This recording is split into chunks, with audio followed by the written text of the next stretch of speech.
수업을 시작하겠습니다.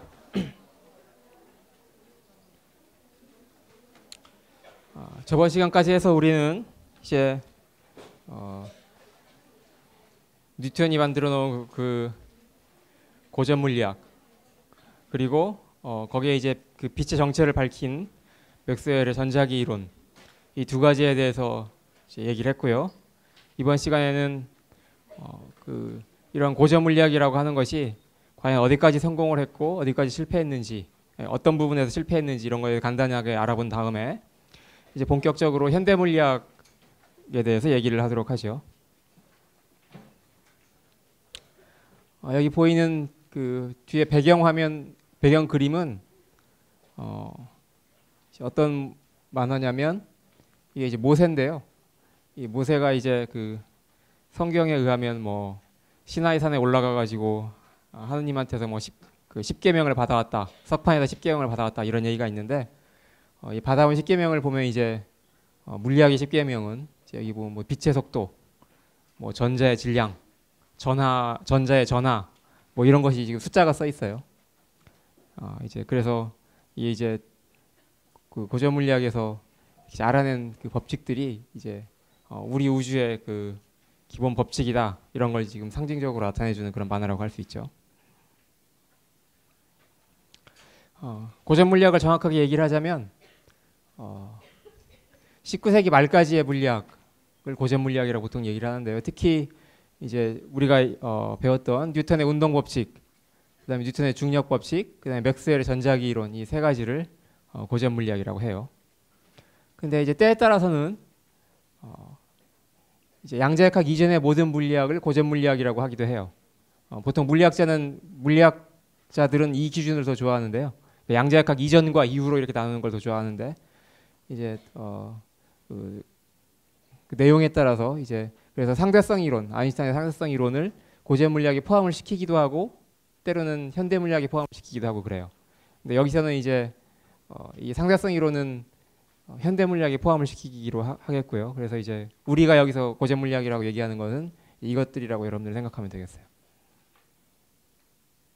아무튼 뉴턴이 이제 어느 순간에 갑자기 이제 과학혁명을 거의 이제 완성했다고 할 수 있는데, 이 과학혁명이 일어난 이후에 세상이 어떻게 바뀌었느냐 그 얘기를 좀 하자면, 우주에서 인간의 지위에 대한 인식이 변화됐다, 이렇게 얘기를 할 수 있어요. 그러니까 그 전까지는, 과학혁명 이전 시기에는 이제 지구가 우주의 중심이고 또 지구의 중심이 인간이잖아요. 인간은 뭐 신의 형상을 본따서 만든 이런 존재라고 생각하고 그랬었는데, 근데 사실 알고 봤더니 그게 아니더라 이거죠. 지구라고 하는 곳은 우주의 중심으로서 이렇게 딱 버티고 서 있는 게 아니라 태양을 도는 그 하나의 행성에 불과한 것이고, 그다음 심지어 그 태양조차도 사실은 우주의 그 수많은 별들 중에 하나인 거잖아요, 실제로는. 그러니까 이제 뭐 그렇게 지구가 대단한 존재도 아니고 거기에 살고 있는 인간도 뭐 그렇게 별 볼 일 없는 존재다, 이런 의미에서 이제 인식이 변화됐다, 이렇게 할 수 있어요. 또한 인간이 이 세상이 어떻게 돌아가는지를 이해할 수 없다는, 그러니까 신의 뜻에 의해서 이 세상이 돌아간다고 하는 그런 신화적인 그런 세계관에서 이제 인간이 사실은 우주가 어떻게 돌아가는지를 다 이해할 수 있게 된 거잖아요. 그러니까 태양계 운동, 그러니까 뭐 지구가 태양을 돈다든지 뭐 달이 지구를 돈다든지 하는 이런 태양계 운동, 이런 걸 우리가 이제 알게 된 거니까, 그래서 지상의 세계, 천상의 세계를 합칠 수가 있게 된 거니까, 그러니까 이제 인간이 이해할 수 없는 그런 세상에서 인간이 이해할 수 있는 그런 세상으로 바뀐 거죠. 그래서 합리적인 세계관으로 바뀌었다, 이렇게 얘기할 수 있어요. 그래서 세상은 인간의 이성으로 이해할 수 있고 단순한 물리 법칙으로 설명할 수 있다, 이런 이제 생각을 하게 되니까, 그러면 뭐 물리뿐만 아니라 다른 것도 다 이해할 수 있겠구나, 이렇게 생각할 수 있겠죠. 그래서 전 분야에 걸쳐서 학문이 발전했다, 이렇게 얘기할 수 있어요. 그 다음에 소위 말하는 이신론이 이제 대됐다고 할 수 있는데, 이신론이라고 하는 건 뭐냐면 신이라고 하는 것이, 신이 뭐 이렇게 시도 때도 없이 막 변덕을 일으켜가지고 때때로 막 기적을 일으키고 이런 존재가 아니라, 만약에 신이 존재해가지고 이 세상에 관여한다고 하더라도 그거는 잘 정해진 그 법칙, 물리 법칙을 통해서 개입하는 것이다, 이런 식으로 이제, 그러니까 합리적인 어떤 법칙이 있다는 거, 신이 있다고 하더라도 이제 그런 이신론이 대두됐다, 이렇게 할 수 있고요. 그 다음에 뭐 그 시기와 맞물려 가지고 계몽주의 확산에 기여했다고 할 수 있고, 근데 그래서 사실은 이제 이렇게 합리적인 세계관을 변화했음에도 불구하고 이거하고 뭐 뭐 종교를 믿는 거, 신의 존재를 뭐 인정하는 거 이런 거는 또 별개의 문제예요. 예를 들면 뉴턴 스스로는 자기가 발견한 이런 법칙이 아름다움에서 오히려 신의 존재를 느꼈다고 그래요. 그래서 이제 예를 들면 이 텅 빈 우주를 채우는 중력의 존재, 그 원격 작용이라고 그랬었잖아요. 그런 중력의 존재가 바로 신이 존재하며 자연에 개입한다고 하는 사실을 증명하는 것이다. 이런 식으로 생각을 했어요.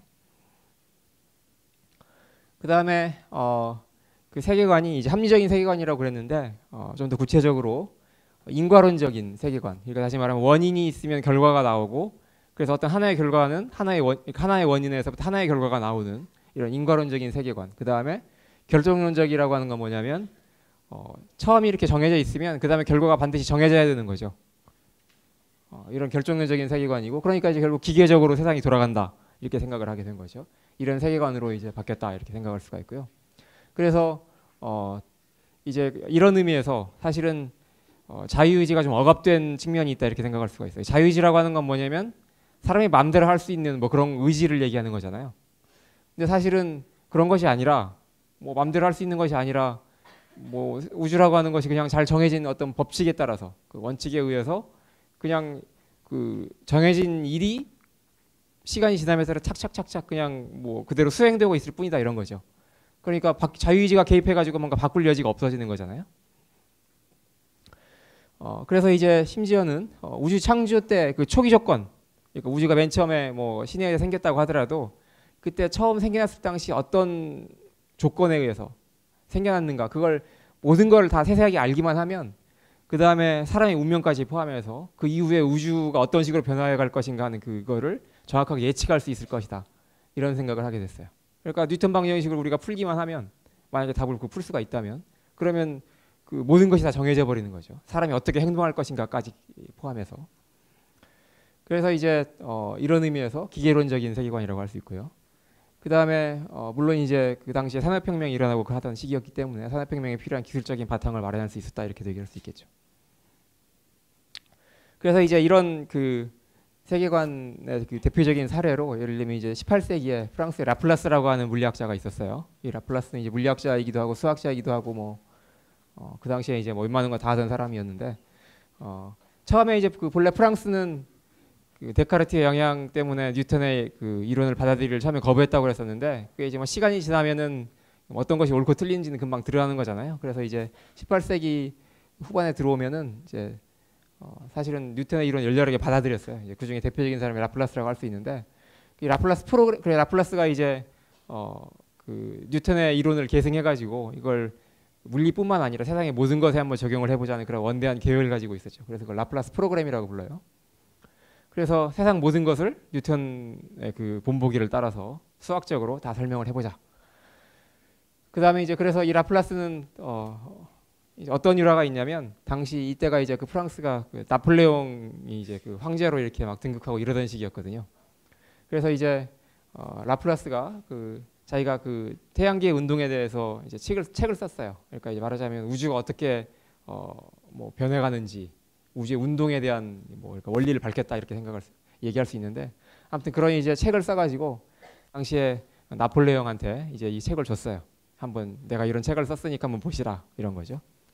근데 뭐 나폴레옹이 물리학 책을 받아가지고 알겠어요. 거기 뭐 잔뜩 지저분한 이상한 수식이나 써 있고 뭐 알아먹을 수 없는 소리가 써 있는데 그래서 아무튼 받아가지고 이게 뭐 예를 들면 침대에 이렇게 가지고 누워서 이렇게 뒤적뒤적 해봤을 거 아니에요. 근데 뭐 이해를 못했겠죠. 그래서 아무튼 이제 위대한 학자가 뭐 이렇게 책을 주고 그랬으니까 나중에 잘 읽었다고 뭔가 해야 될 거 아니에요. 인사는 해야 되니까. 나중에 나폴레옹이 라플라스한테 이렇게 얘기를 했어요. 우주에 대해서 썼다면서 아무리 뒤지게봐도 우주를 창조하신 신에 대한 언급이 없던데 어떻게 된 거냐. 그랬더니 여기에 대해서 라플라스가 뭐라고 대답을 했냐면 우주의 운명을 논할 때 신이라고 하는 가설은 필요하지 않습니다. 이렇게 얘기를 했다고 그래요. 그러니까 뭐 신이 있건 없건 우주는 그냥 어떻게 운명이 바뀌어갈 것인지가 다 정해져 있는 거라는 얘기죠. 이 정도로 이제 이 당시에는 아주 그 물리학으로 모든 걸 다 알 수 있다는 그런 자신만만한 시대였다고 할 수 있어요. 그래서 이제 어느 정도까지 성공했느냐? 그 사실은 뭐 옛날에만 그런 것 아니고요. 지금도 이게 뭐 다 적용되는 얘기인데 그중에 몇 가지 사례를 보자면 가장 최초로 사람들한테 굉장히 그 큰 반향을 일으킨 거는 이제 헨리 해성을 재관측한 거예요. 그러니까 전에 헨리가 뭐 그 다른 사람하고 내기를 해가지고 이제 뭐 뉴턴한테 물어보고 뭐 이랬다는 일화가 있다고 그랬잖아요. 그러니까 그때는 이제 혜성이 뭔지를 몰랐어요. 그냥 평상시에 보던 밤하늘에 안 보이던 별이 보인다 이런 게 혜성인 거잖아요. 순식간에 갑자기 보니까 우리가 혜성이라고 하는 말을 쓸 때도 보통 그렇게 쓰잖아요. 뭐 전혀 뭐 이렇게 존재도 없다가 어느 날 갑자기 뭐 혜성처럼 등장한 누구 이렇게 얘기를 하잖아요. 혜성이라고 하는 것이니까 이제 본래 안 보이다가 어느 날 갑자기 봤더니 거기에 뭔가 새로운 게 보이더라 이런 거잖아요. 그래서 이제 그 당시에는 굉장히 이게 신비한 그런 천체였는데, 근데 이제 나중에 사실 알고 봤더니 이게 별게 아니더라 이렇게 되는 거죠, 그러니까. 그래서 이제 헨리가 그 혜성에 대해서 예언을 했어요. 사실은 이 혜성이 지금 이때만 나오고 갑자기 사라지고 이러는 것이 아니라 이게 주기적으로 지구를 방문하는 것인데, 그래서 이제 76년 후에 다시 지구에 올 것이다. 그러니까 지구에서 볼 수 있을 것이다 하고 예언을 한 거죠. 그러니까 물론 그건 뉴턴의 그 방정식에 의해서 그걸 이제 궤도를 계산하고 해가지고 예측을 한 건데, 그래서 이제 그때가 1600년대잖아요. 1680몇 년 뭐 이랬잖아요. 그러니까 이제 그 다음에 뉴턴도 죽고 헨리도 죽고 이제 그 당시에 뭐 뉴턴의 라이벌도 죽고 다 죽었어요. 76년이 지났으니까. 76년 후가 바로 1758년인데 이때 헨리가 예언한 그 혜성이 다시 이제 지구에서 관측이 된 거죠. 그러니까 그때부터 사람들이 이 혜성을 헨리 혜성이라고 부르기 시작한 거예요. 그리고 이제 이 뉴턴의 그 법칙이 얼마나 정확한지를 새삼 깨닫게 된 거죠. 적어도 100년 정도는 굉장히 정확하게 예측을 한다는 것이 증명이 된 거죠. 이를 통해서. 그 다음에 이제 뉴턴의 그 법칙, 운동 법칙, 뭐 만율리가 법칙 이런 걸 이용해서 사실은 지구의 질량도 잴 수가 있어요. 우리가 사람의 질량, 사람의 몸무게를 재는 건 굉장히 쉽죠. 그냥 저울 위에 올라가서 눈금을 읽으면 되는 거거든요. 지구가 얼마나 무거운가를 어떻게 잴 수 있을까 하고 생각을 해보면 이게 쉬운 일이 아니에요. 지구가 어디 올라갈 저울도 없고. 그래서 지구의 질량이라고 하는 것이 어떤 의미가 있는가 뭐 이런 것도 이제 어려운 얘기이긴 한데, 근데 뉴턴의 법칙을 이용하면 사실은 지구의 질량이 무엇인지를 알아낼 수가 있어요. 그 다음에 이제 해왕성의 존재 예측 및 검증 이렇게 돼 있는데요.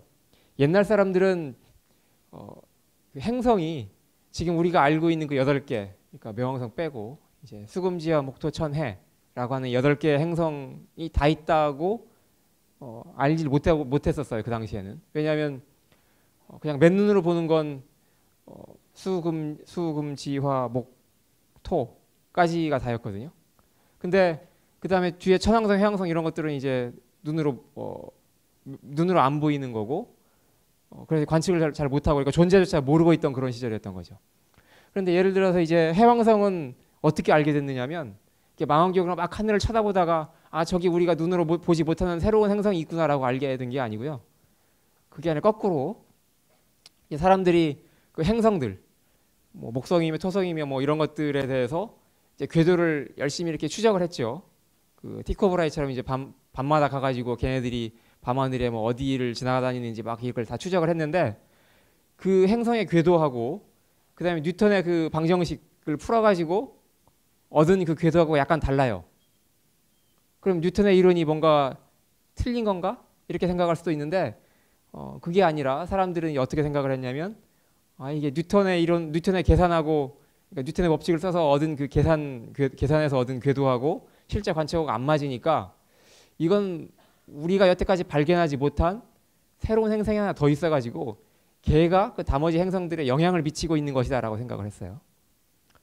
그래서 그걸 거꾸로 이제 추적을 한 거죠. 그러니까 만약에 우리가 발견하지 못한 새로운 행성이 어딘가에 또 있으면 걔가 어디에 있어야 다른 행성들의 궤도에 얼마나 영향을 미칠 수 있을 것인가, 이런 걸 거꾸로 계산을 해가지고 이런 식으로 예언을 했어요. 언제 밤하늘에 망원경을 어디를 갖다 대고 보면 거기에 우리가 발견하지 못한 행성이 관측될 것이다.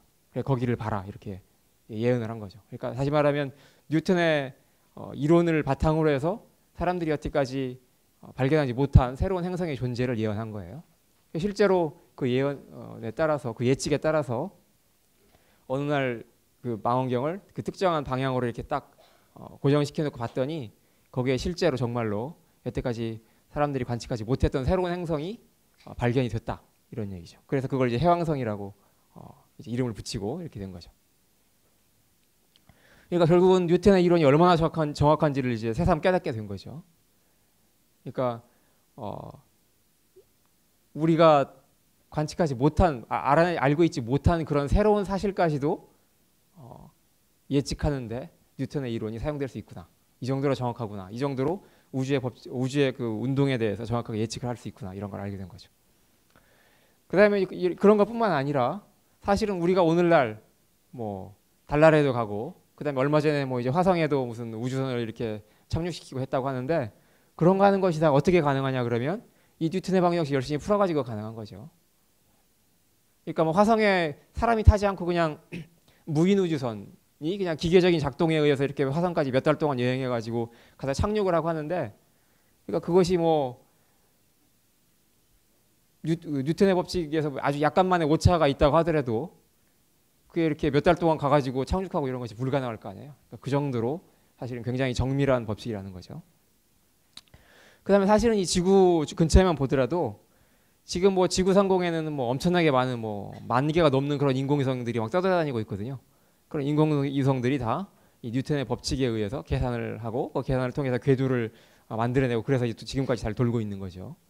그다음에 비행기나 미사일 같은 것들, 우리가 뭐 늘 타고 다니는 건 아니지만 어떤 수많은 사람들이 늘 타고 다니는 그 비행기들, 얘네들이 떴다 뭐 착륙했다 하는 것들 다 이제 뉴턴의 법칙에 의해서 가능한 거다 이거죠.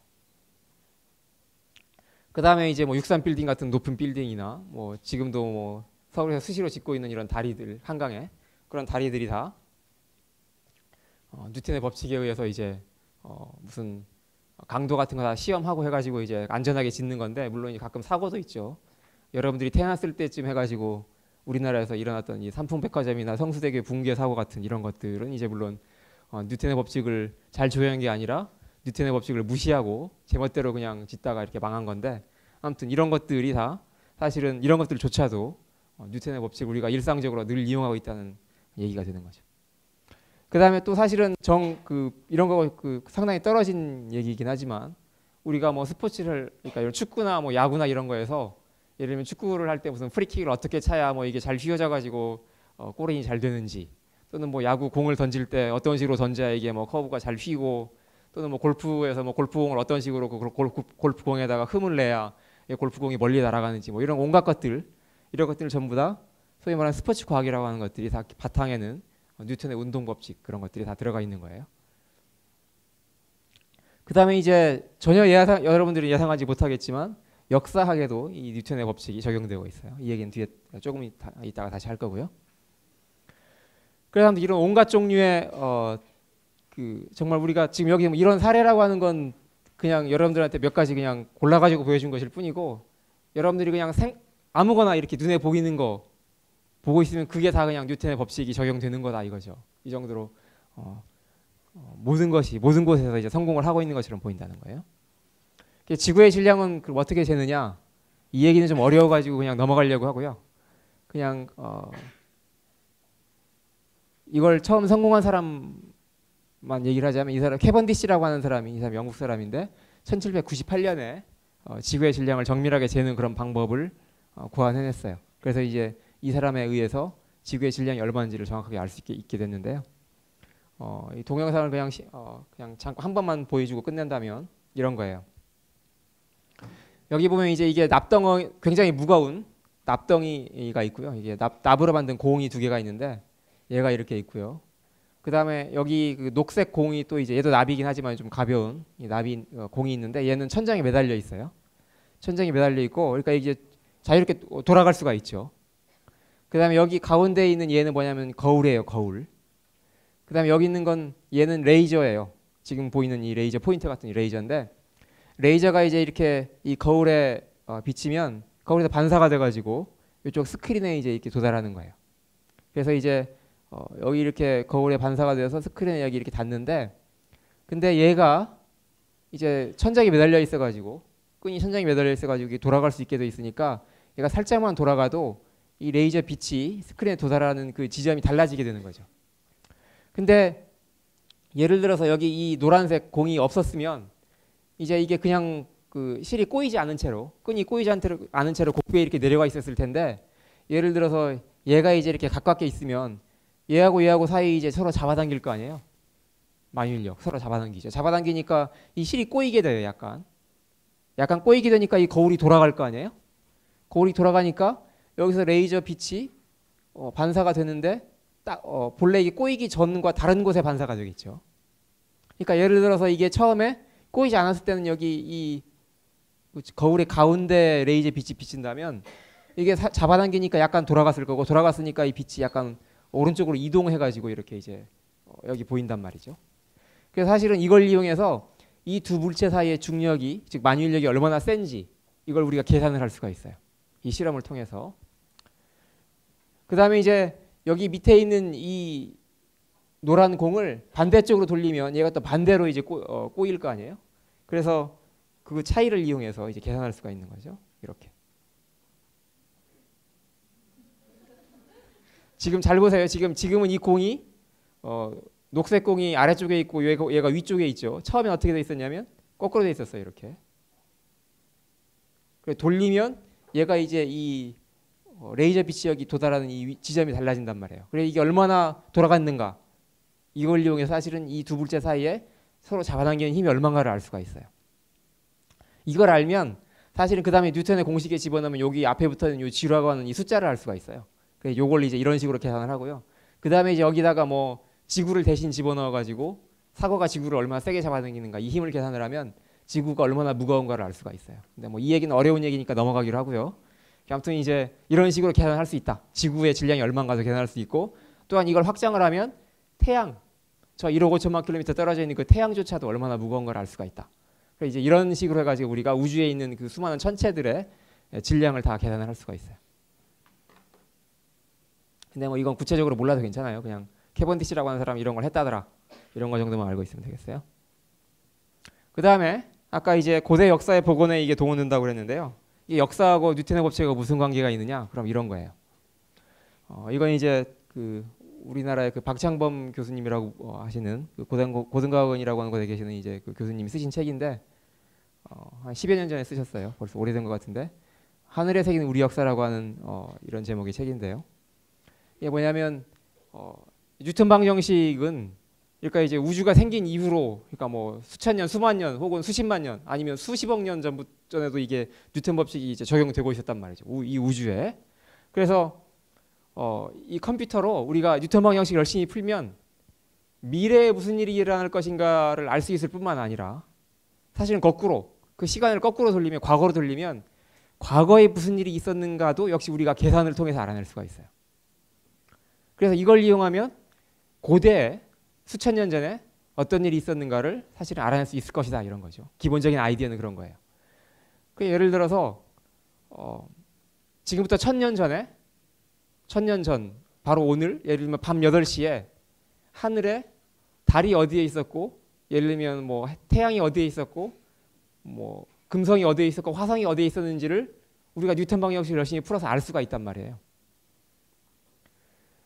근데 옛날 사람들은 일식이나 월식 같은 이런 현상을 굉장히 이제 신비하게 생각을 했잖아요. 그래서 뭐 무슨 일식이 일어나거나 이러면 막 이제 그 왕이 무슨 나라를 잘못 다스렸다고 해가지고 뭐 쫓겨나기도 하고 뭐 이랬다고 하는데, 아무튼 이런 일식이나 월식 같은 이런 천문 현상이 굉장히 그 중요했기 때문에 그런 걸 역사책에 기록해놨어요.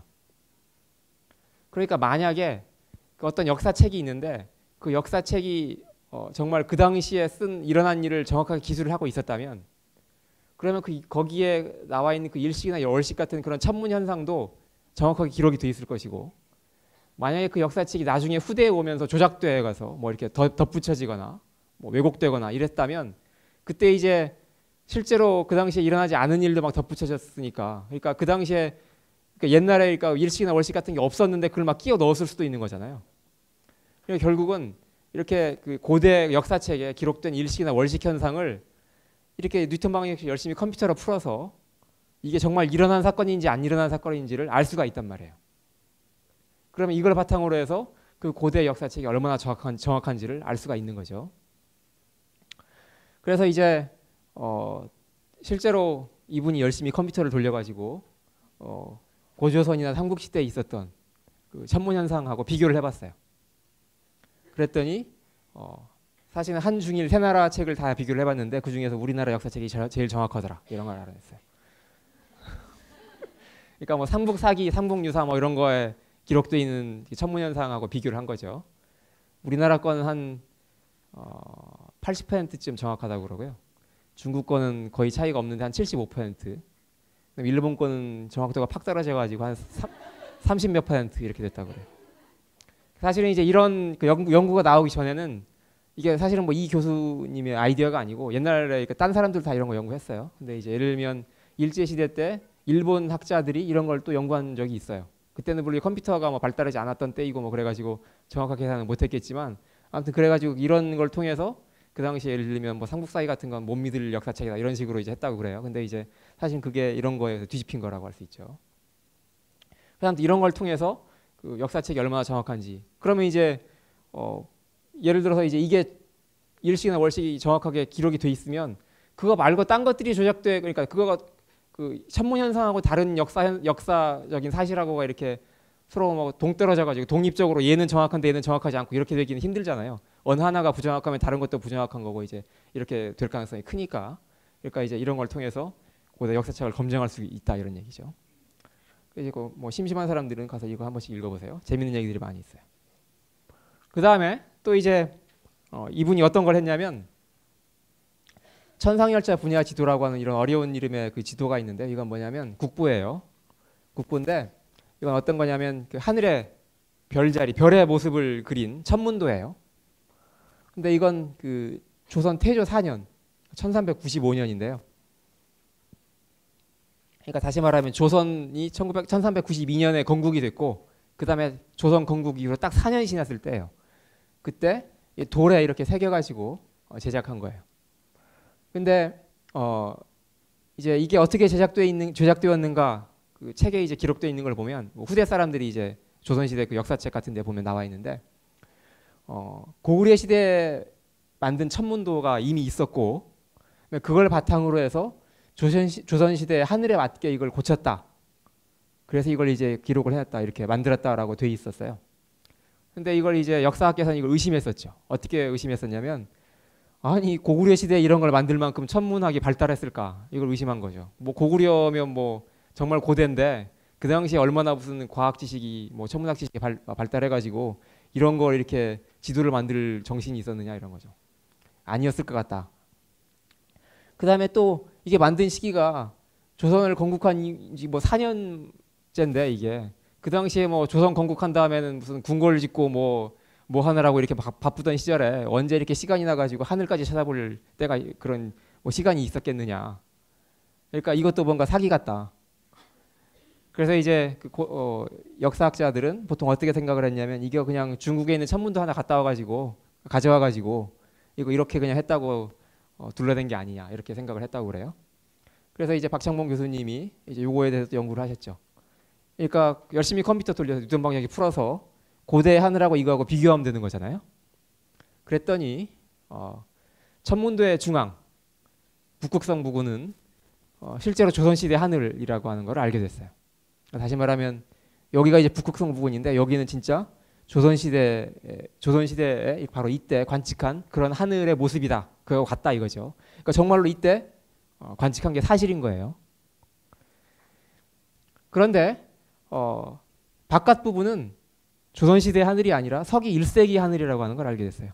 그러니까 서기 1세기니까 정말 이거 고구려 시대죠. 고구려 시대도 초기죠. 초기 고구려 시대 관측한 그런 것이라는 걸 알게 됐어요. 그래서 사실은 여기 얘기한 요게 거짓말이 아니더라. 그 다음에 더 나아가서 관측 지점은 어디냐? 관측 지점은 중앙부, 즉 여기 천문도 중앙은 38도예요. 위도로. 그러니까 이게 바로 서울 부근이고 그 다음에 주변부는 그보다 좀 높아요. 위도가. 그래서 이게 바로 고구려의 그 수도가 있던 그 지점이다 이거죠. 위도 39에 40도 이때 여기쯤이니까. 그 다음에 그 별의 밝기도 표시가 되어 있는데 어떻게 표시가 되어 있냐면 여기 이 지도를 보면 밝은 별은 좀 더 크게 그려놓고 희미한 별은 좀 작게 그려놓고 이렇게 그려놨어요. 그래서 이걸 보고 이제 밝기를 알 수가 있는데 이 밝기하고 이제 실제 별의 밝기하고 비교를 해봤더니 중국에 남아있는 천문도보다 이 천상열차 분야 지도에 있는 그 별의 밝기가 더 정확하다고 하는 걸 알게 됐어요. 그러니까 이 얘기는 무슨 얘기냐면 정말로 이 고구려 시대에 그 하늘을 관측했다는 결정적인 증거인 거죠. 왜냐하면 만약에 이걸 고구려 시대 그 고구려에서 직접 관측한 게 아니라 중국에 있는 천문들을 그냥 베껴온 거라면 베껴온 것이 더 정확할 수는 없잖아요. 베껴오는 과정에서 틀려가지고 부족해질 수는 있지만, 그래서 이제 이게 진짜로 고구려에서 정말로 관측한 것이다 하는 걸 알게 된 거죠. 그래서 동서양을 막론하고 일찍이 이처럼 많은 별을 정확하게 기록해 놓은 그런 천문도는 없고, 이게 이제 이런 의미에서 굉장히 중요한 가치를 가지고 있고, 그럼 사실은 일본에도 이거 갖고 비슷한 이런 천문도가 있다고 하는데 17세기에 만든 것이. 근데 17세기에 그 일본에 있는 천문도는 이 천성열차 분야 지도를 가져가지고 적당히 베낀 거라고 하는 것이 이제 드러나게 됐죠. 그리고 사실은 이 천성열차 분야 지도는 어디에 있냐면 사실은 바로 여러분들이 가지고 있는 이 10,000원짜리 보면 뒷면에 있어요.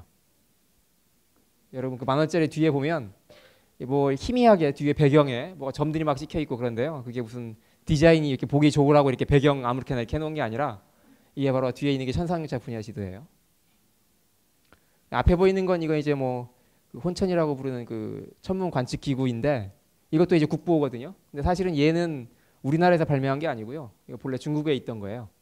그걸 이제 우리나라에서 이제 조선 시대 이걸 이제 잘 만들었는데 개량하고 잘 만들었는데 실제로는 이게 국보로 지정된 이유가 여기 요것 때문이 아니라 이 밑에 있는 것 때문이거든요. 밑에 뭐가 잔뜩 있어요. 그러니까 이게 기계 장치가 잔뜩 있고 뭐 이렇게 이게 이제 이렇게 있는데 요 디자인하신 분이 이제 뭐가 중요한지 잘 몰라가지고 요것만 딱 해서 한때 이게 그 10,000원짜리가 바뀌었잖아요. 이게 본래 옛날에는 큰 돈이었다가 좀 작게 바뀌면서 디자인이 바뀌었는데 그때 이제 그 천문학자 물리학자들 사이에 이게 좀 잘못됐다는 논란이 있긴 했었어요. 근데 그냥 뭐 이미 인쇄사 끝났는데 뭐 어쩌겠어요. 그냥.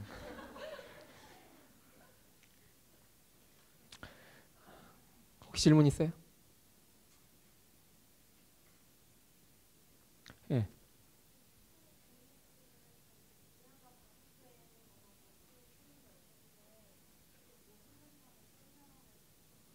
질문은 이제 뉴턴의 그 법칙에서 F는 ma라고 하는 이거 이제 뉴턴 방정식인데 그거는 뭐 그냥 질량 곱하기 가속도라고 하는 뭐 굉장히 간단한 식일 뿐인데 그걸 통해서 어떻게 이렇게 많은 걸 다 알 수 있느냐 이게 질문이거든요. 근데 이제 그 F는 ma라고 하는 뭐 이건 뭐 여기 다른 사람들 전혀 몰라도 괜찮은 얘기인데요. 이런 거 시험에 안 나오고 수식은 이 수업하고 관계 없는 건데 아무튼 이제 F는 ma 뭐 이런 게 있으면 이게 뭐 의미가 뭔지는 여러분들 전혀 몰라도 되는 거지만 아무튼 이게 질량이고 이게 가속도인데 사실은 얘가 힘이라고 하는 거예요. 근데 이게 이제 바로 예를 들면 여기다가 그 뉴턴의 만일력의 법칙 아까 잠깐 보여줬던 뭐 이런 거를 여기 쓰고 여기 이거하고 두 개를 갖다가 놓으면 이게 사실은 방정식이 돼요. 수학에서 말하는 소위 그 미분 방정식이라 하는 것이 되는데 이걸 열심히 풀면 예를 들면 케플러의 그 타원 궤도의 법칙 이런 걸 우리가 수학적으로 계산을 할 수가 있어요. 그 다음에 이제 태양하고 예를 들면 지구만 있으면 타원 궤도가 나오는 거고 태양 지구 말고 이제 여기 무슨 금성도 있고 무슨 화성도 있고 뭐 토성도 있고 뭐 목성도 있고 막 이런 것들이 많이 있잖아요. 그러면 태양하고 지구뿐만 아니라 얘네들 사이도 막 서로 잡아당기죠. 근데 이런 거 이렇게 막 서로 잡아당기는 이런 것들도 여기다 다 집어넣고 막 풀면 이것들이 어떻게 돌아가는지 이걸 다 알 수가 있어요. 그래서 이제 이런 거 손으로 그러니까 그 사람이 열심히 계산하고 컴퓨터 시켜가지고 열심히 계산하고 그다음에 관측한 거하고 비교하고 이런 거 할 수가 있는 거죠. 그다음에 예를 들어서 이게 중력 대신에 여기 예를 들어서 저번 시간에 여러분들한테 보여준 그 용수철의 운동 뭐 이런 거 하면 후크의 법칙 같은 거 예를 들면 마이너스 kx 뭐 이런 거에 집어넣고 또 이거 열심히 풀면 이게 또 사인 곡선이 나오고요. 이런 식으로 이 힘이 무언가에 따라서 이걸 열심히 풀면 그게 다 답이 달라져요. 이거하고 비교를 해서 이제 다 실제 관측하고 비교하고 그다음에 뭐 건물 짓고 이런 거 할 때 쓰는 거죠. 네.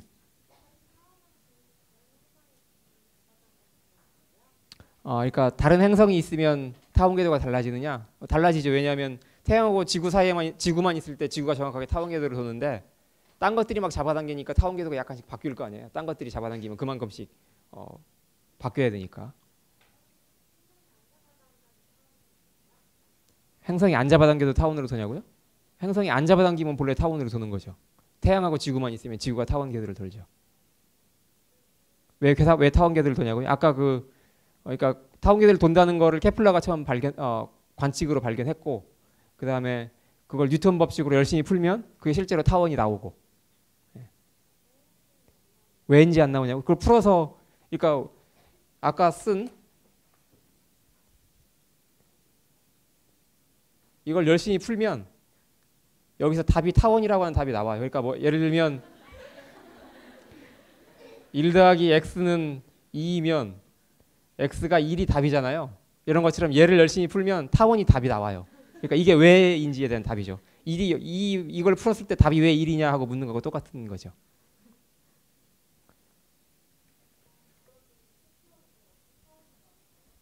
다른 행성들이 잡아당기면 타원이 약간 일그러지는데 케플러는 어떻게 이렇게 타원이라고 생각을 했느냐? 물론 약간 일그러지는데 근데 그게 태양이 워낙 그 잡아당기는 힘이 세기 때문에 딴 것들이 잡아당기는 건 그 굉장히 약해요. 영향이 굉장히 약해서 그냥 보면 타원으로 보이고 굉장히 정밀한 관측을 해야 그게 타원에서 약간씩 바뀌는 걸 알 수가 있어요. 근데 케플러 그 당시에는 이제 말하자면 관측이 충분히 정확하지는 않았다고 할 수 있죠.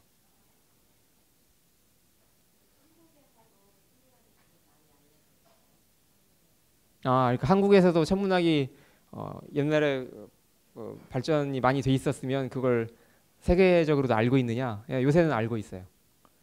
이런 연구를 통해서 알고 있고요. 그다음에 예를 들면 이제 그 옛날에 여러분들이 그 이런 사진을 본 적이 있을지 모르겠는데 천체 사진 중에 보면 뭐 계절이라고 해가지고 이렇게 막 별이 폭발한 초신성이 폭발한 뭐 그런 그 성운이 있거든요.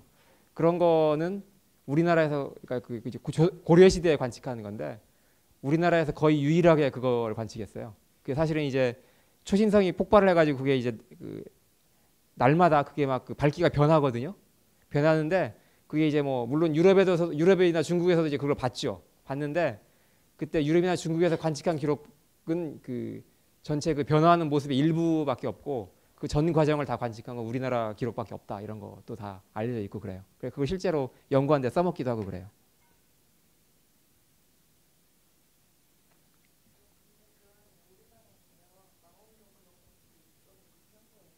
우리나라에서 무슨 망원경 같은 게 있어가지고 그러냐고요? 아니죠. 그 고려 시대면 뭐 1000년 뭐 이때니까 그때는 망원경이 없었죠. 그냥 맨눈으로 본 거죠. 예. 뭐 첨성대 이런 데서 봤겠죠. 물론 첨성대에서 본 건 아니겠지만. 그 다음에 이제 맥스웰 이론의 사례를 들자면 사실은 지금까지 뭐 뉴턴의 뭐 그 중력에 대한 이론 이게 이제 굉장히 여러 곳에 적용된다고 그랬지만 사실은 그 전에도 얘기했다시피 중력보다는 실제 우리 일상생활에서 더 중요한 힘은 전자기력이라고 할 수 있어요. 중력은 그러니까 사실은 뭐 모든 물체들이 서로 잡아당긴다고 하긴 하지만 예를 들면 여러분하고 나하고 그렇게 잡아당긴 힘은 굉장히 약하거든요. 전에 얘기했다시피 뭐 전자기력하고 중력하고의 크기를 비교하면 중력은 뭐 있으나 마나한 힘이에요. 어마어마하게 작아요. 엄청나게 작아요. 그러니까 보통 그 지구가 잡아당기는 힘 그거 빼놓고는 중력은 무시해도 괜찮아요. 그래서 대부분의 그러니까 지구가 잡아당김으로 해서 일어나는 일 말고 다른 일들은 다 전자기력에 의한 거고 그래서 이것이 사실은 그 우리 일상생활에서 거의 대부분의 일을 관장하고 있다 이렇게 얘기할 수 있어요. 그러니까 뭐 그냥 숫자로 대강 얘기를 하자면 느낌으로 얘기를 하자면 한 10% 정도는 지구가 잡아당기는 것 때문에 생기는 일이라면 나머지 90%는 그거 말고 다른 일인데 그거 이제 다 전자기 현상이다 이거죠. 예를 들면 하늘 위에 파란가 우리가 하늘을 보면 맑은 하늘을 보면 파랗잖아요. 가만히 생각하면 파랄 이유가 없는데 그냥 하늘은 본래 파란색이야 이런 게 답이 아니죠. 왜 파란가에 대해서 우리가 답을 해야 되는데 사실은 이런 거는 그 맥스웰의 이론을 열심히 연구하다 보면 왜 파란가에 대해서 답을 알 수가 있어요. 사실은 지구 하늘만 파란 거고요. 우주 공간 가면 컴컴하죠. 그러니까 우주가 파랄 아무런 이유가 없는 거예요. 근데 파란 거는 사실은 이제 전자기 현상이에요. 이걸 구체적으로 해서 설명하기는 굉장히 힘들기 때문에 그냥 넘어갈게요. 그냥 그렇다고만 얘기를 하고. 그냥 또 예를 들면 비 온 다음에 무지개는 왜 생기는가 이런 것도 다 이제 전자기 이론으로 설명할 수가 있고요. 그 다음에 뭐 전에도 얘기했지만 색깔이 무엇인가 이런 거 다 전자기 현상인 거죠. 그 다음에 그래서 이런 걸 뿐만 아니라 한마디로 얘기해서 반도체나 방사능이 나오기 이전에 지구에서 인류가 이룩한 거의 모든 문명이 다 이 전자기 현상을 바탕으로 한 것이다 이렇게 얘기를 할 수 있어요. 그래서 예를 들면 이제 마찰이나 충돌 이런 사소한 일까지 전부 다 전자기 현상이에요. 그러니까 내가 여기 이렇게 걸어가고 있는데 바닥이 미끄러지지 않고 잘 걸어갈 수 있는 이유 이런 거 다 전자기 이론으로 설명할 수가 있는 거고요.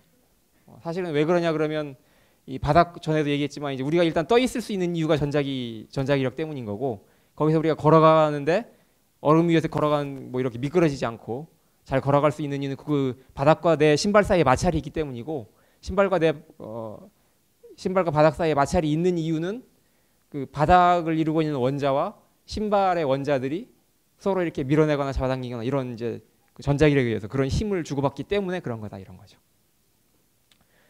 그 다음에 뭐 충돌이라고 하는 건 뭐냐 그러면 이제 뭐 손바닥으로 책상 칠 때 뭐 이렇게 뚫고 지나가지 않고 뭐 이런 것들, 온갖 종류의 충돌이 다 그런 거잖아요. 그런 게 다 전자기력 때문인 거고, 그 다음에 예를 들면 우리 몸 안에서도 뭐 사람이 이렇게 뭐 밥을 먹으면 거기서 뭐가 분해가 되고 뭐 어떻게 되고 뭐 한다는데, 뭐 영양분이 분해가 돼서 뭐 어디로 잘 가고 뭐 이렇게 하는데, 그런 온갖 종류의 생물 현상 같은 것들도 사실은 전부 다 그 안에서 전자기력에 의해서, 그러니까 뭐 전하가 플러스가 마이너스를 잡아당기거나 뭐 그런 현상에 의해서, 그런 거에 의해서 일어나는 현상이다, 이렇게 얘기를 할 수 있어요. 그래서 사실은 이제 이 전기 어떻게 잘 쓰는가 하는 것들도 이제 예를 들면 공과대학에서 전기과에서 이제 맥스웰 방정식 열심히 풀어서 이렇게 하면 전기를 효율적으로 만들 수 있겠구나, 이렇게 하면 전기를 효율적으로 전송할 수 있겠구나, 이런 걸 다 하는 거죠. 그리고 생각해 보면 인간이 현대 문명을 이렇게 놓은 것들이 다 이런 전기 많이 쓰고 뭐 이런 거잖아요. 다 이게 그래서 전자기 현상이라고 할 수 있고, 그 다음에 거기다가 이제 지구의 중력을 이용해서 뭐 건물을 짓고 이런 걸 하는 거죠. 그래서 이제 19세기 말에는 이렇게 그냥 겉보기에 모든 것을 설명하는 것처럼 보이는 이런 뉴턴의 이론과 맥스웰의 이론이 완성이 된 거죠, 이미. 그래서 19세기 말에는 어떤 일이 있었냐 그러면 사람들이 물리학에는 이제 더 이상 할 것이 없다고 생각을 했어요. 세상 모든 법칙을 다 이제 알아내 버린 거죠. 그래서 심지어는 이제 유능한 학생이 물리를 하겠다고 하면 물리학자가 뜯어 말렸어요. 너같이 똑똑한 애는 물리를 하면 안 된다. 딴 걸 해라. 더 비전이 있는 뭐 이런 걸 해라, 이런 거죠. 그러니까 자기 분야를 못하게 막 말렸어요. 그리고 이제 그 아주 사소한 몇 가지 문제만 남아 있었다고 생각을 했는데, 그 중에 하나가 예를 들면 에테르를 실험으로 찾는 일이에요. 그 전자기파, 빛이 파동이니까 파동이면 매질이 있어야 되고, 근데 빛은 어디나 전파가 되니까 우주공간 어디에나 빛의 매질인 에테르가 있어야 될 것이다 라고 생각을 했죠. 그래야만 되니까. 그러니까 이제 이 에테르를 찾는 건 실험으로 그냥 찾기만 하면 되는 거다라고 생각을 했어요. 그래서 이게 이제 사소한 문제 중에 하나였고, 그 다음에 나중에 다시 설명을 하겠지만 흑체 복사라고 하는 이런 실험 현상이 있었는데, 이거 설명하는 문제가 있었고요. 그 다음에는 이제 뭐 무슨 실험 더 정확하게 해가지고 뭐 실험 결과가 나왔으면 그 밑에 소수점 아래로 이제 숫자들을 더 늘려나가는 거, 뭐 이런 거 정도 하면 이제 우리가 우주에 대해서 모든 걸 다 안다, 이렇게 생각을 했었죠. 근데 바로 이러던 게 이제 19세기 말이었는데, 바로 이때 아무도 예상하지 못했지만 이제 이때 바로 혁명이 시작되었다, 이렇게 얘기할 수 있어요. 이렇게 해서 이번 단원을 끝내고요. 혹시 또 질문 있으면 하세요. 예. 반도체는 전자기로 설명이 안 되냐고요? 이거 반도체도 전자기 현상인데요. 근데 이제 그 고전 물리학으로는 설명이 안 되고, 그러니까 그 뉴턴의 이론 가지고는 설명이 안 되고요. 뒤에서 배우게 될 양자역학이라고 하는 것이 이제 필요해요. 반도체는. 예? 방사능은 학기 말쯤에 배울 텐데요. 이건 전자기력이나 중력이 아니라 양력이라고 하는 새로운 종류의 힘에 의해서 일어나는 현상이에요.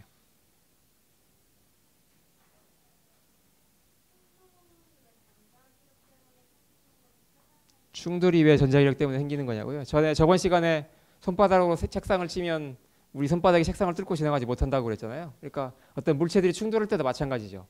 그 두 물체가 서로 이렇게 싹 뚫고 지나가는 게 아니라 충돌해가지고 튀어나가잖아요. 그것이 왜 그러니까 뚫고 지나가지 못하는가 하는 것이 역시 또한 우리가 손바닥을 책상으로 칠 때 손바닥이 책상을 뚫고 지나가지 못하는 것과 마찬가지 이유고, 그것이 이제 바로 전자기력 때문인 거죠. 결국 그 안에 있는 전자들끼리 서로 밀어내니까 반발을 해서 뚫고 지나가지 못하는 거죠.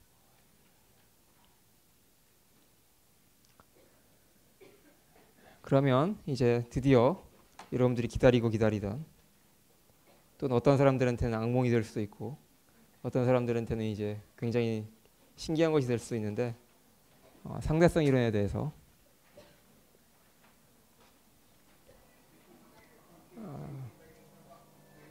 지금 여러분들이 듣고 있는 이 노래는 한때 미국 물리학회에 걸려 있었던 그 노래인데요. 이건 이제 그 어떤 언더그라운드 가수가 상대성 이론에 대해서 이제 그 공부를 한 다음에 워낙 충격을 먹어가지고 내가 이걸 노래로 만들리라 해서 만든 노래라고 그래요. 그래서 지금은 이제 옛날에는 이 사람 홈페이지가 있었는데 지금은 없어졌어요.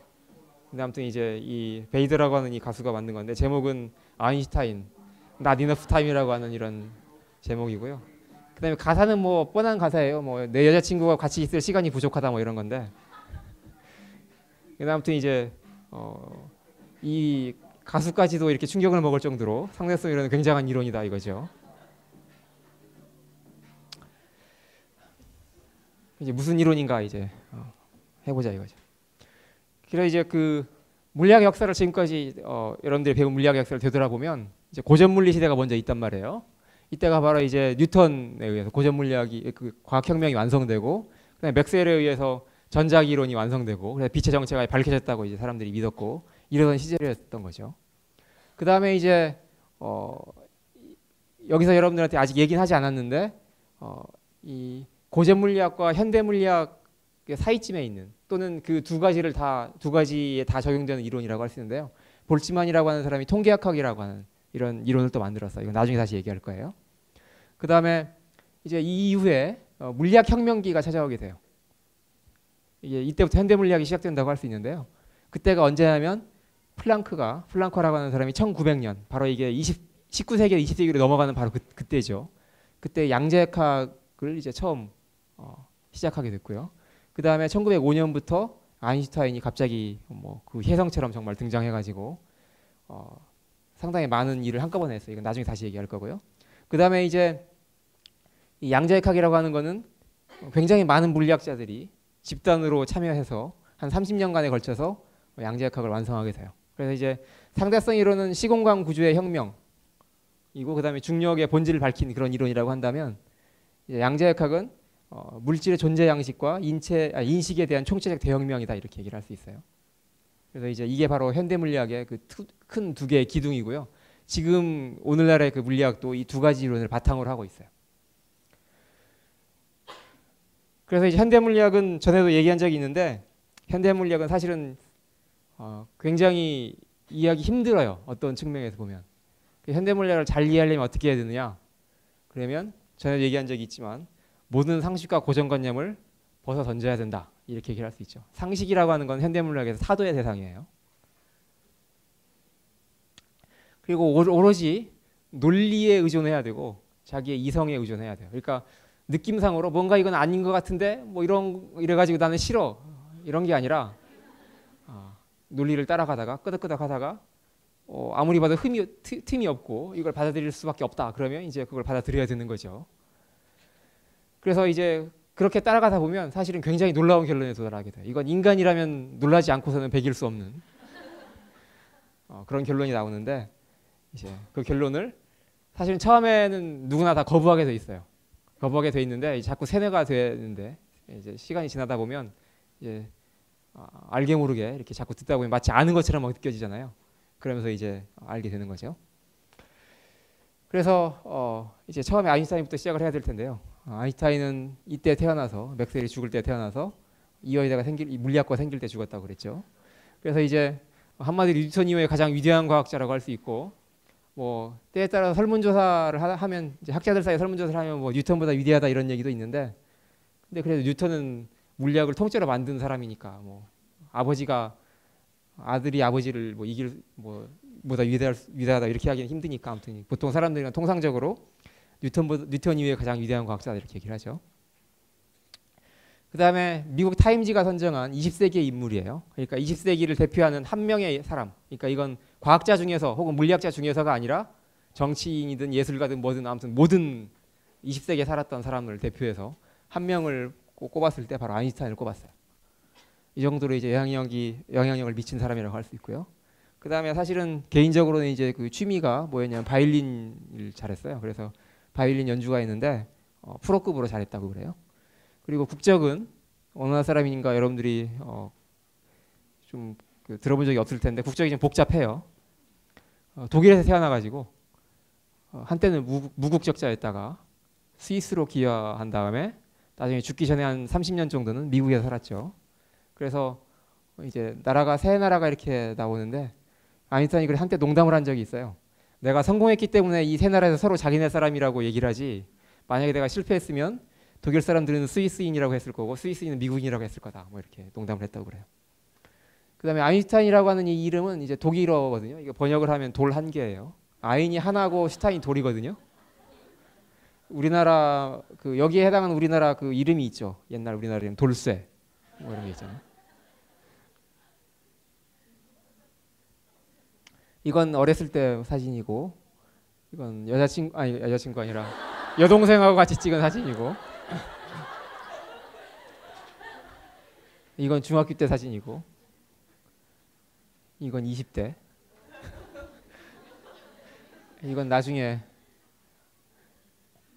그다음에 이건 이제 바이올린 연주하는 모습이죠. 그다음에 이건 이제 바이올린 연주를 두고 이제 누가 만화를 그려놨는데, 뭐 이제 이건 어떤 내용이냐면 아인슈타인한테 이 사람이 이제 너는 왜 이렇게 박자도 못 맞추냐, 하나 둘 셋 넷 하고 잘 좀 해봐, 뭐 이런 거예요. 그다음에 이건 이제 이탈리아 무슨 맥주 광고에 나오는 모습이고요. 그래서 이제 본능은 맥주를 말하고 이성은 칼스버그를 찾네, 뭐 이런. 그다음에 이거는 미국에 이제 처음 갔을 때 그 당시에 이제 유명인사가 돼가지고 카퍼레이드를 했다고 그래요. 잘 상상이 안 되긴 하는데 아무튼. 그다음에 아인슈타인의 사진 중에 가장 유명한 사진은 그 이전에 이 사진이 또 유명한 사진인데, 이 사진은 뭐냐면 물리학자 정상회담 같은 사진이에요. 이게 1927년에 소위 말하는 솔베이 학회에서 찍은 사진인데요. 그 당시에 물리학 혁명에 참여하고 있었던, 그러니까 물리학을 뒤흔들고 있었던 모든 학자들이 참여해서 학회를 했었어요. 그때 참여했던 사람들인데 이 사람들이 다 그 사람들이고, 여기 보면 딱 한 명 여자가 있어요. 여기 여자가 있는데 이분이 누구냐면 큐리 부인이에요. 큐리 부인에 대해서는 학기말에 다시 할 거예요. 그 다음에 이제 가장 유명한 사진이 이 사진이죠. 1951년에 생일날 찍은 사진이라고 하는데요. 아인슈타인이 회고하면서 왜 이 사진을 찍었냐면 차에 탔는데 누군가 카메라를 갑자기 들이대더래요. 그래서 그냥 혀를 내밀었다고 그래요. 이제 이게 9장인가를 인쇄를 했는데 경매에 옛날에 팔렸었어요. 3년 전에 1억 원에 팔렸다고 그래요. 이 사진이. 물론 뒤에는 아인슈타인 사인이 들어있었겠죠. 그래서 이제 본격적으로 상대성 이론에 대해서 이제 얘기를 할 텐데요. 상대성 이론은 시간과 공간에 대한 이론이에요. 시간이 무엇인지 공간이 무엇인지 이런 거에 대한 이론인데, 그러려면 이제 우리가 보통 상식적으로 알고 있는 시간과 공간이 무엇인지를 일단 한번 짚고, 그 다음에 그것과 얼마나 차이가 있는지를 얘기해야 되겠죠. 그래서 이제 먼저 우리가 알고 있는 그런 시간과 공간에 대해서 이제 얘기를 하려고 그래요. 그러니까 이제 여기가 우리 학교 주변인데, 예를 들어서 우리가 이제 친구하고 신촌 기차역에서 오후 3시에 만나기로 했다. 그러면 이거는 오늘 오후 3시에 만나기로 했다 그러면 이거는 뭐 잘못될래야 잘못될 수 없는 약속이잖아요. 신촌 기차역 가면 위치가 딱 지정이 돼 있는 거고, 그 다음에 오후 3시다 그러면 시간이 딱 정해져 있는 거잖아요. 그러니까 뭐 혹시라도 그 친구의 무슨 시기가 잘못됐다거나 그런 게 아니라면 그럼 이거 뭐 바람 맞을 수 없는 그런 약속이죠. 그러니까 뭐 갔는데 친구가 안 나왔다라 그러면 그건 친구가 무슨 사정이 있었거나 뭐 아니면 고의로 그랬거나 뭐 그런 거잖아요. 둘 다 성실하게 거기에 갔는데 안 만나고 이럴 수는 없는 거죠.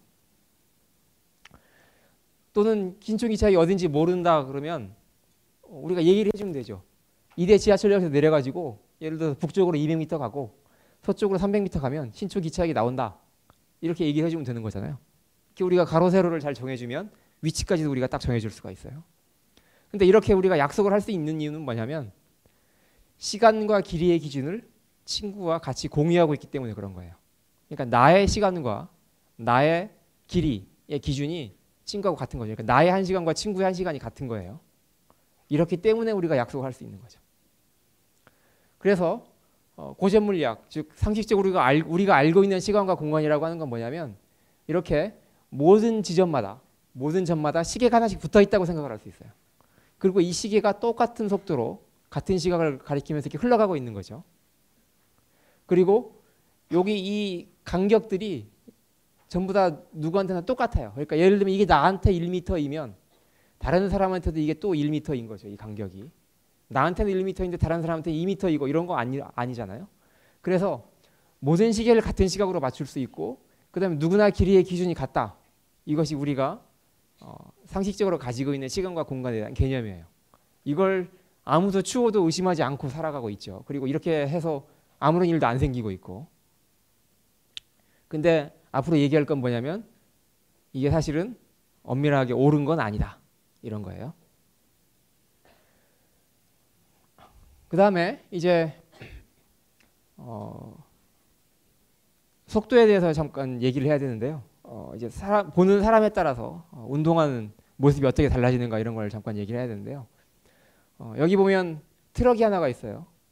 트럭에 보면 잘 보면 여기 농구공이 하나가 있는데 이 트럭이 이쪽으로 움직일 거예요. 움직일 때 이 트럭에 있는 이 농구공을 트럭에 있는 사람이 위로 똑바로 이렇게 올렸다가 받아요. 그때 바깥에 서 있는 사람은 이 농구공이 어떻게 가는 것으로 보이겠느냐 이런 거죠.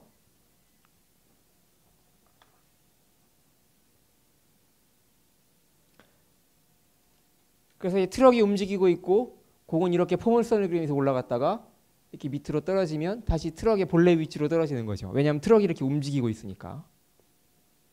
그런데 이거를 트럭에 있는 사람의 관점에서 보면, 그러니까 트럭에 올라탄 사람의 관점에서 보면 트럭은 가만히 있고 세상이 이쪽으로 반대쪽으로 움직일 거 아니에요. 트럭에 있는 사람은 자기는 항상 정지해 있으니까. 그 사람의 관점에서 보면 어떻게 보이냐 그러면 이렇게 보여요.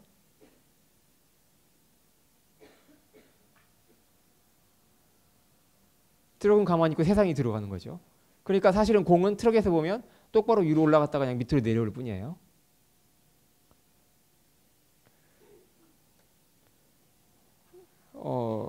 그러니까 이제 이걸 여러분들이 헷갈리기가 쉬운데, 그러니까 트럭에 있는 사람은 공을 위로 올릴 때 그 사람은 똑바로 올려요. 위로.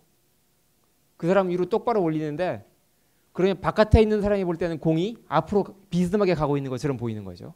그러니까 여러분들은 어떻게 착각하기가 쉽냐면 들어가 있는 사람이 공을 똑바로 위로 올리면 트럭이 앞으로 가버리니까 공이 그냥 땅바닥에 떨어지는 거 아닌가? 이렇게 생각할 수 있는데 그런 게 아닌 거죠. 들어가 있는 사람이 공을 똑바로 올리면 트럭에서 볼 때는 공이 똑바로 올라가는 거고 바깥에 있는 사람이 볼 때는 공이 비스듬하게 가는 거죠. 이건 이렇게도 실험할 수가 있어요. 여기 지금 레이저 포인터가 있는데요. 내가 레이저 포인터를 가지고 위로 올렸다가 밑으로 다시 이렇게 내릴 거예요. 그럼 나는 이 손을 들어서 레이저 포인터를 위로 똑바로 올리는 거죠. 근데 여러분들은 어떻게 가는 것처럼 보이냐면 이 레이저 포인터가 비스듬하게 이렇게 가는 것처럼 보여요. 해보세요. 사실은 굉장히 당연한 건데 이렇게 간단 말이죠. 이렇게. 그러면 본래 나는 그냥 이 손이 내 몸에 붙어 있잖아요. 그러니까 나는 내가 볼 때 이 레이저 포인트를 그냥 내 머리 위로 올렸을 뿐인 거예요. 그리고 다시 내렸죠. 그러니까 내가 볼 때 이 레이저 포인트는 그냥 위로 올라갔다 내려온 것 뿐이에요. 근데 여러분들이 볼 때는 나도 가고 있고 레이저 포인트도 가고 있고 이 레이저 포인트가 비스듬하게 이렇게 간 것처럼 보인단 말이에요. 바로 이게 그런 거하고 똑같은 거예요. 아직도 이거 이해 안 되는 사람 있어요 혹시? 이거 사실 처음에 들으면 막 헷갈릴 사람 있는데. 플래시 한 번만 더 보여달라고요? 예. 다시. 자, 먼저 트럭에서 볼 때 공을 똑바로 올리는 거예요. 잘 보세요.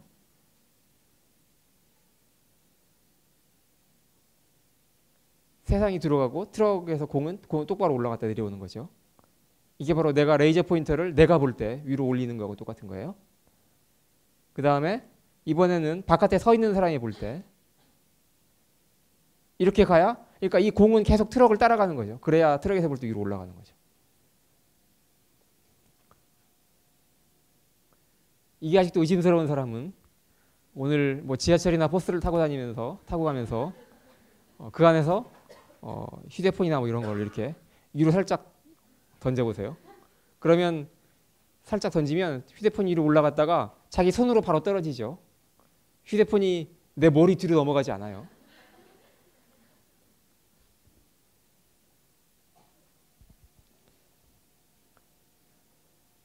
질문이 없을 거라고 믿고 아직도 의심스러운 사람은 돌아가서 다시 한번 생각해 보세요. 그 다음에 또 어떤 걸 우리가 일상에서 경험할 수 있냐면 이거 이제 어떤 그 지하철역에 이렇게 이제 그 무빙워크라고 부르는 그 수평 보행기가 있는 거죠. 에스컬레이터 이렇게 평평하게 해놓은 거. 그게 있는데 이건 내가 유튜브 한 3시간쯤 뒤져가지고 찾은 거예요. 누군가 틀림없이 이런 걸 찍어놨을 거다라고 생각을 해서. 이 청소부 아줌마가 이렇게 찬조 출연을 하고 계시는데 아무튼 이 청소부 아줌마가 중요한 게 아니고 여기 보면 이제 이 사람들은 그냥 서 있는 거죠. 여기 수평 보행기에 서 있는 거고 뒤에 있는 이 사람들은 사실은 그 위에서 다시 걸어가는 거잖아요. 사실은 우리가 바깥에서 볼 때 이 걸어가는 사람의 속도는 굉장히 빠르죠. 그래서 이 사람의 속도는 우리가 어떻게 계산을 하냐면 이 보행기 자체가 움직이는 속도에다가 그다음에 이 사람들이 걸어가는 속도를 더한 거, 그게 바깥에서 보는 속도죠. 그러니까 예를 들어서 이 보행기가 초속 3m의 속도로 가고 있다, 움직이고 있다. 그다음에 그 위에서 이 걸어가는 사람들이 초속 4m로 걸어가고 있다. 그러면 바깥에서 우리가 볼 때는 이 사람들은 초속 7m로 빠르게 걸어가고 있는 것처럼 보이는 거죠. 이게 보통 우리가 알고 있는 속도의 덧셈이에요. 그러니까 움직이는 거에다가 그 위에서 또 움직이면 속도를 그냥 더하는 거죠. 이게. 그 다음에 또 우리가 알고 있는 속도라고 하는 건 뭐냐면 예를 들면 교통사고가 나는데 이제 이 차는 정지해 있어요. 정지해 있는데 여기서 빨간 차가 시속 100km의 속도로 지금 와가지고 이 차하고 충돌을 하는 거예요. 교통사고가 나겠죠. 그때 이 파란 차에서 이 빨간 차를 보았을 때, 이 파란 차가 봤을 때 빨간 차가 자기한테 얼마의 속도로 가까이 오고 있는가, 가까이 온다고 생각하는가, 이제 그걸 묻는 거예요. 이게 지금. 그러면 파란 차는 가만히 있고 이 빨간 차가 시속 100km로 오니까 이 파란 차에 타고 있는 사람이 뒤를 싹 돌아보면 소스라치게 놀라죠. 물론 놀랐는데 그때 이 빨간 차가 자기한테 시속 100km로 오는 것처럼 보일 거 아니에요. 이렇게. 이게 보통 우리가 알고 있는 속도죠. 그런데 이번에는 이 파란 차가 이제 시속 50km로 움직이고 있고 이 빨간 차가 뒤에서 시속 100km로 와가지고 둘 다 움직이고 있긴 하지만 이게 더 빨리 오니까 이제 충돌을 하겠죠. 물론. 그때 이 파란 차가 타고 있는 사람이 보면 이 빨간 차가 얼마의 속도로 오고 있는 것처럼 보이겠는가? 그러면 상식적으로 생각할 때 이게 움직이고 있으니까 이때보다는 위에 때보다는 충격이 덜 하겠죠. 만약에 얘도 100km로 가고 있으면 충돌을 안 하죠. 근데 이게 절반의 속도로 가고 있으니까 충돌을 하는 건데 이렇게 충돌하는 거죠. 이렇게. 그때 이 파란 차에서 보면 이 빨간 차는 얼마의 속도로 올 것처럼 보이냐면 100에서 50을 빼가지고 시속 50km로 온다고 우리가 당연히 생각을 하죠. 거꾸로 이번에는 얘가 이쪽으로 가고 있어요. 그러니까 누군가 한 명이 이제 중앙차선을 침범한 거죠. 그러면 이제 얘는 이렇게 가고 있고 얘는 이렇게 가고 있으니까 이때가 충격이 가장 크겠죠. 그때도 역시 얘가 몇 킬로의 속도로 오는 것처럼 본다고 볼 거냐면 이때는 100하고 50하고 더해가지고 시속 150의 속도로 빨간 차가 온다고 느끼겠죠. 즉 이때는 속도들이 전부 다 더해지는 거예요. 이게 보통 우리가 알고 있는 속도의 상식적인 얘기인데 그 다음에 또 이런 걸 우리가 상상할 수 있어요. 이건 이제 버스예요. 버스 안에서 이 사람이 공을 던져요. 공을 던지는데 공을 던졌을 때 이 공이 시속 10km의 속도로 간다고 생각을 해봐요. 그러니까 버스 안에서 그냥 이 사람이 공을 던진 게 그렇다는 거예요. 그런데 이거를 버스 밖에서 보면 이 공이 얼마의 속도로 가겠는가 이거죠. 그러면 만약에 이 버스가 시속 20km의 속도로 가고 있다고 한다면 그러면 이 버스가 움직이고 있고 그 안에서 공이 또 움직이고 있으니까 바깥에서 이 공을 보고 있으면 이 공은 10km보다 당연히 빠른 속도로 움직이고 있겠죠. 얼마냐면 10하고 20하고 더해가지고 시속 30의 속도로 움직이고 있는 것처럼 우리는 볼 거예요. 만약에 이 공이 움직이지 않고 가만히 있었다. 그러니까 공을 그냥 이 사람이 손으로 들고 있었다. 그럼 이 공 자체가 시속 20으로 움직이는 거죠. 거기에다가 10이 더 더해져가지고 시속 30이 되는 거예요. 그러니까 이렇게 속도는 그냥 더하면 되는 것이다. 이것이 보통 우리가 상식적으로 알고 있는 거예요. 이런 걸 우리가 뭐라고 얘기를 하냐면 갈릴레이의 상대성 원리라고 불러요. 그러니까 사실은 갈릴레이의 관성의 법칙이 뭐니 하는 것들이 다 이제 이거하고 관계가 돼 있는 건데요. 그러니까 상대성이라고 말이 들어가서 이게 무조건 아인슈타인을 의미하는 건 아니고 옛날 상대성 원리가 있었어요. 이게 이제 갈릴레이의 상대성 원리라고 부르고 이게 보통 우리가 상식적으로 알고 있는 그런 얘기예요. 그런데 물론 앞으로 할 얘기는 이런 것들이 사실은 다 완전히 옳은 건 아니다. 이거죠. 그럼 어떻게 달라져야 되느냐? 상대성 이론에 의하면 이제 공 대신에 빛으로 바꿨을 뿐인데, 그러니까 공은 아까 시속 10km로 가지만 공은 이제 빛은 초속 30만 킬로미터로 가는 거잖아요. 그러니까 속도가 달라졌을 뿐인데, 근데 똑같은 상황에서 그러니까 이제 일단 버스 안에서 이렇게 빛을 이렇게 쏘고, 그때 이 빛을 버스 밖에서 보았을 때 이 빛이 날아가는 속도는 얼마냐? 그럼 아까처럼 한다면 그냥 요 숫자하고 요 숫자하고 더해가지고 이렇게 하면 되는 거잖아요. 그러면 여기서도 얘하고 얘하고 더하는 것이 빛의 속도여야 되는데, 이렇게 해야 되는데 이게 아니고 실제로는, 다시 말하면 실제 우리가 살고 있는 이 세상에서 일어나는 진짜 현실, 진짜 사실은 뭐냐면 여전히 30만 킬로미터라는 거죠. 이게 안 더해진다. 이것이 실제 과학적 사실이고, 이거에 바탕을 두고 이제 상대성 이론이 전개되기 시작하는 거예요. 이건 왜 이래요라고 물어보면 안 돼요. 이건 왜 이래요라고 물어보는 그 질문해야 되는 성질이 아니라, 이거는 그러니까 그렇게 물어본다면 거기에 대한 그 질문에 대한 답은 뭐냐면 그냥 우리 세상이 그래요가 답이에요. 그러니까 신이 있다면, 만약에 신이 우리 세상을 만들었을 때 그냥 이렇게 되도록 세상을 만들었기 때문에 그런 거죠. 그래서 이걸 바로 우리가 광속의 절대성이라고 그래요. 예.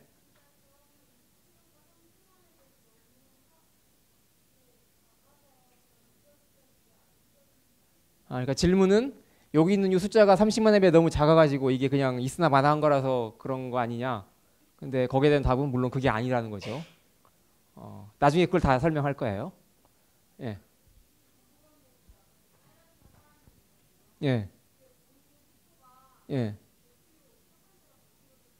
예. 그러니까 이 파란 차에서 봤을 때 빨간 차의 속도. 예. 그러니까 이 사람이 그러니까 파란 차가 타고 있는 사람이 받는 충격, 그게 물론 요거죠. 그러니까 얘가 파란 차에서 시속 100으로 움직이고 있으면 충격이 없잖아요. 달락말락하고 막 그러고 가고 있으니까 충격이 전혀 없죠. 예.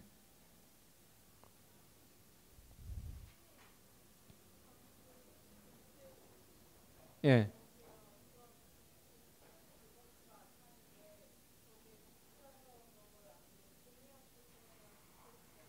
그러니까 질문은 이게 빛이라서 그런 거냐, 아니면 공이 이렇게 빨리 가도 이렇게 되는 거냐? 예. 공이 빨리 가도 이렇게 돼요. 그러니까 이게 특별히 빛이기 때문은 아니고 이 속도가 그렇게 중요한 거예요.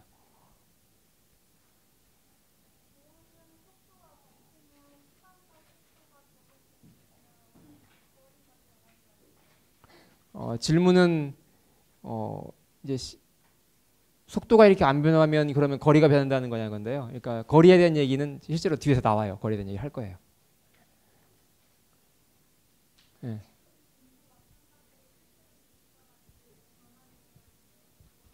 공도 실제로 변함이 없다는 얘기냐고요? 그러니까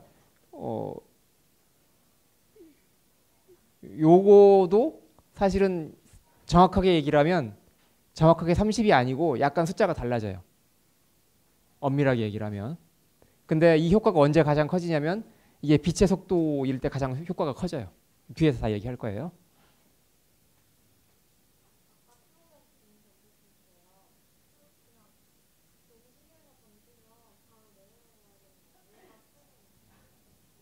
그러니까 질문은 아까 트럭에서 공을 던졌을 때 공을 똑바로 위로 던지면 왜 뒤로 안 가고 내려오냐고요?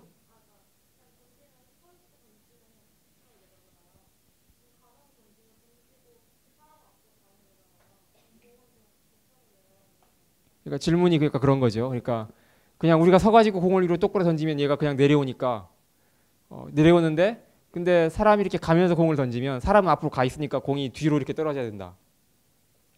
그러니까 사실은 이제 그게 아니고요.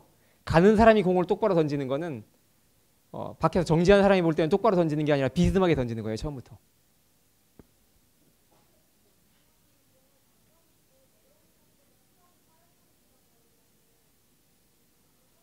그러니까 질문이 이제 그러면 공을 던질 때 트럭이 더 빨리 움직이면 공이 들어가는 거 아니냐? 물론 그렇게 할 수 있죠. 그럼 어떻게 하는 거냐면 트럭에 탄 사람이 공을 던질 때 그 트럭에 탄 사람의 관점에서 공을 뒤로 던지는 거예요. 그러면 밖에 서 있는 사람이 볼 때는 공이 똑바로 올라가는 것처럼 보이고, 물론 트럭은 가버렸으니까 이제 뒤로 내려오죠.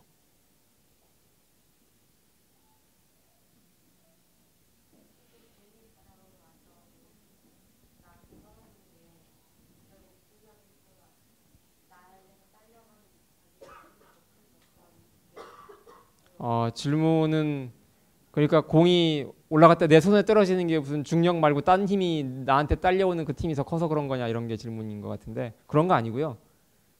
그냥 나는 내가 무슨 힘을 주겠어요? 그냥 올라갈 때 내려오는 것일 뿐이죠, 공은. 근데 공이, 그러니까 트럭에 탄 사람이 공을 위로 던졌다고 생각을 하면, 바깥에서 본 사람은 공을 위로 던졌다고 생각을 하는 게 아니라 공을 비스듬하게 앞으로 던졌다고 생각을 하는 거예요, 처음부터.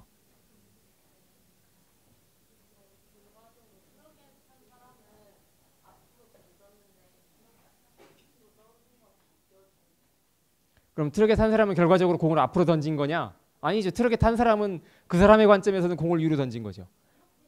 예, 공을 이렇게 던진 거죠. 이거 보세요. 내가 그래서 이걸 한 거라니까. 나는 얘를 손으로 똑바로 이렇게 위로 들어 올리는 거예요. 나는 이렇게 가면서. 근데 여러분이 볼 때는 얘가 비스듬하게 가는 것처럼 보이는 거죠.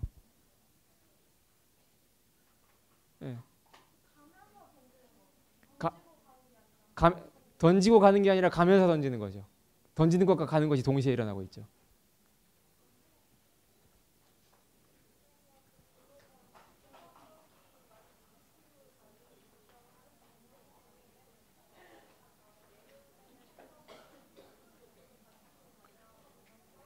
그러니까 질문은 이제 그러면 던질 때는 던질 때 트럭이 움직이는 속도보다 공을 던지고 난 다음에 도중에 트럭이 더 빨리 가버리면 공이 뒤로 떨어지느냐? 물론 그렇죠. 그렇지만 공은 그냥 포물선을 이렇게 잘 그리죠.